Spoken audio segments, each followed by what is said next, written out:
Milano mados savaitėje italų dizaineris Giorgio Armani pristatė Art Deco stiliaus 2012 metų pavasario ir vasaros kolekciją moterims.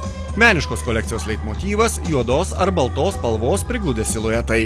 Juodas šilkas ir oda pabrėžė šaltus, plevėsuojančius, rafinuotus siluetus.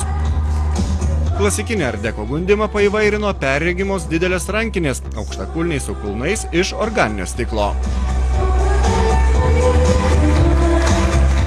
Kelnių juosmenys klostuoti sijonai iki kelių vidurio ar iki blauzdų vidurio, nugaroje trumpesni.